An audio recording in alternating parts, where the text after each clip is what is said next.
Pretty good event, except for one match. I'm John Redden with my review of New Japan Pro Wrestling's G1 Climax 30 Night 12 event, B block action, and I'll have point totals at the end of this review, and I do want to say right before I get into it though, if I have to do double reviews for this weekend shows and the Tuesday, Wednesday shows, I do apologize. I do have a busy work schedule coming up, but the A block, the B block, and the finals, all those shows will be individual reviews, and I will have them up very soon after the shows are done being live, because I can't possibly miss who wins each block, and if a certain someone wins the finals, oh boy, am I going to have a bit of a rant about that. But that being said, I enjoyed the show for the most part, but there was one match that had a bit too much bullshit for my liking. So, Gabriel Kidd and Yuya Uemura with some nice young lion action, some good mat wrestling, strikes were laid in, and eventually, double arm suplex, 1, 2, 3, Gabriel Kidd getting the victory, Yuya Uemura pretty goddamn upset, as he should be. Everybody obviously wants to win, but he's done pretty well on this tour, and I think both these guys are going to be big stars in the future. Yoshihashi versus Hiroki Goto, Chaos versus Chaos, never openweight six-man champion versus never openweight six-man champion. A championship so prestigious, I totally fucking forget that it actually exists until commentary mentions it, or, the wrestlers carry the titles out there. I don't mind six-man titles, that even goes back to the territory days.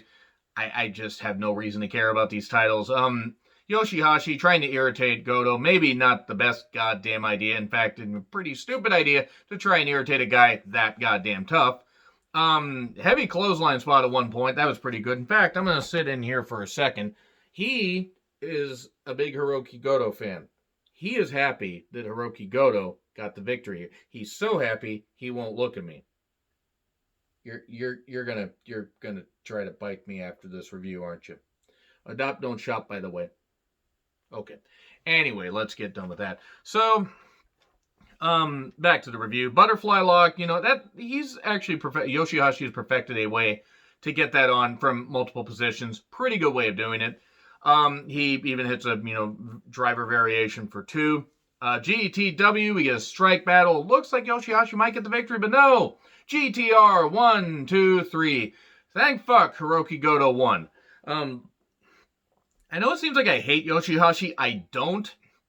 I just find him boring. I'm glad he recovered from that stair spot a couple years ago. Where he was supposed to do the run-in and ended up running right head first into the goddamn steps. And Jay White's like, I need to fight him. I need to be a heel. But fuck, he is hurt. That really looked deadly. Thank God he's okay, though. Anyway, so now we get Toru Yano versus Zack Sabre Jr. And Zack being such a heel early on, knocking the KOPW trophy out of the Young Lion's hands. I think it was Yota. And Yano removes tape from his tights. He's going to be a clean fighter. It's not like Clay Fighter, which is a good thing because that theme song they have is absolute shit. And if you know what I'm talking about, I'm sorry. That game was weird. So nice wrestling, that is. And you forget that Toru Yano can actually wrestle, and he's really goddamn good despite all the antics. And, there's tape on the chair. He's trying to get... I have to make a space for the producers. Sorry. He tapes Zack Sabre Jr.'s wrist to a chair that's through the goddamn barricade, and he's trying to oh no, I gotta get this out and everything, and he manages to get in just in time, and he says to, he says to the ref's upset at the chair in the ring, he's like, why would I do that to myself? Which is pretty funny. And this actually turned out a lot better than I thought. I thought we were going to get another short match. I think it's the longest Yano match. I think this is about as long as his first 2 G1 matches in this tournament combined. Maybe just a minute shorter, but, some very close countouts. Zack even, drug him back to the entrance, doing a ankle lock, and then Yano got back in just in time.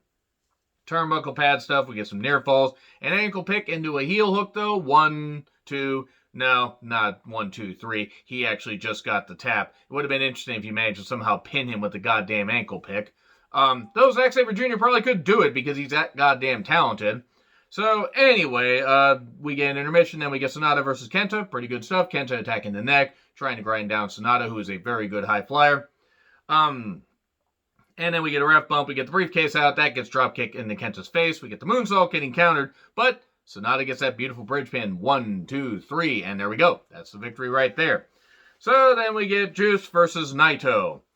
Now, I expected to actually hate this because I thought, even though I like both these guys, I like Naito. I mean, obviously. And I like Juice. I think Juice has done very well for himself since leaving WWE. which was such a smart move. Now he's getting to be with Tony Storm. So if he's not winning at life, I don't know who is. But actually, they crafted a pretty good match here. I didn't mind this as much as the Naito Yoshihashi match, which I felt didn't need to go as long. Juice with some good moves early on, then Naito takes over, grind him down with targeting the neck with leg scissors, stuff like that. Juice comes back eventually, big full Nelson slam, huge superplex, and then jackhammer for 2. Stop the Poison Ranas. Stop the motherfucking Poison Ranas, please, just for the love of God. Powerbomb by Juice. It looked like we were going to get, the left hand of God and Pulp Friction, but nope. A Destino variation for 2, and then Destino 1, 2, 3. So the IWGP Heavyweight Champion and Intercontinental Champion manages to keep his his record almost intact. He's only lost to Sonata. So now, because I'm going to get angry about this main event, 1 second. Oh, I know. You need to help me. You need to help with this review. You don't like Evil, do you? You don't like Evil. So we have Evil versus Tanahashi. Evil has Dick Togo in his corner, and Yota Tsuji kept trying to help out Tanahashi because he's kind of his cheerleader. You didn't like this. Why do you hate me? Yes, there's rain outside, sir. Yes, there's rain. Anyway, moving on from that. I'm just going to put him down there. So, yeah, once Dick Togo interferes, the fun begins. And we got Dick choking the ace out at one point. The match wasn't bad, but when you get this much interference and this much bullshit just to drag the match out, it doesn't help. And this whole thing with Evil and Bullet Club is not fucking working for me. I'm not saying trying something different isn't the worst thing in the world, but it just doesn't fucking work. We get a ref bump, more interference, all this shit.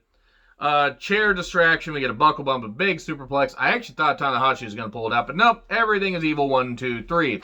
So that's the end of that right there. So B block point totals. Juice Robinson with 6, Yoshihashi with 2, Toru Yano, Sonata, and Hiroki Goto each with 6, Kenta with 4, Zack Sabre Jr. with 6, Evil with 8, Hiroshi Tanahashi with 6, and Tetsuya Naito, the double champion, leading the block. So anyway, hope you enjoyed the producer appearing, because I'll try to get him to appear more. Anyway, agree, disagree with what I said, like, share, subscribe, Twitter handle in the description. I'm John Rethlin. I'll see you soon.